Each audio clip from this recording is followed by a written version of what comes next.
再来看以下战争正3个月咯，美国国务卿布林肯搁再去中东访问，警告讲战争恐惊会搁传出去，对中东地区造成威胁。布林肯强调讲，绝对袂当让巴勒斯坦的人民封闭离开加沙。也毋过，伫过去24点钟，加沙又搁有122个人死亡，200多人受伤。哈马斯的高层就呼吁美国应该要检讨美国伫这场战争中的角色。 以下战争已经拍3个月啊！美国国务卿布林肯再一遍访问中东，连续访问9个所在，包括以色列、约旦甲卡达。这是自从10月初7以下开战以来，布林肯第4遍访问这个地区。伊强调，伫咧中东严重紧张的时刻，会全力防止冲突扩大。Palestinian civilians must be able to return home as soon as conditions allow.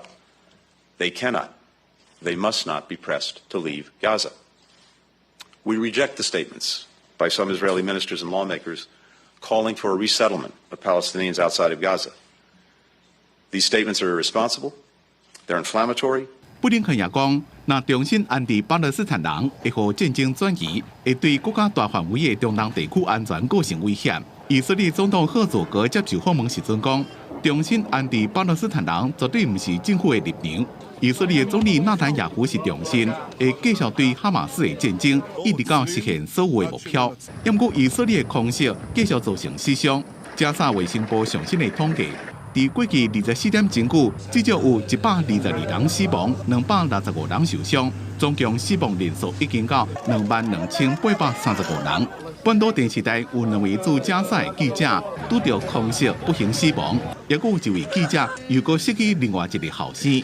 كيف يستقبل المرء فقدان فلذ الكبد وبكره وكل شيء في حياته بعد أن فقدت بعضا من أسرتي زوجتي وابني محمود هشام آدم。 根据之前机构救助儿童会统计，自开战以来，加沙平均每天拢有10个囡仔失去一条脚或者是双腿。另外，伫约旦河西岸的检查站，有一台想要冲落的白色的车，和以色列警察开枪，造成车内一个3岁查某囡仔被枪杀。哈马斯高级官员希望美国重新评估因伫这场战争扮演的角色。 وفي الوقت الذي يقوم به الوزير بلينكين بزيارة للمنطقة فإننا ندعو الإدارة الأمريكية إلى مراجعة شاملة وواقعية للسياسات الأمريكية التي امتدت على مدى شهور 3 خلال هذا العدوان. 以色列军方是讲，已经瓦解哈马斯伫咧加沙北部的军事体系，所落来作战的重心将会转到加沙中部甲南部。以军估计战斗会继续1年。因若亲人犹原被劫持做做连接的以色列家属，是希望谈判会让有更加进一步的消息，互因的亲人会让被放带。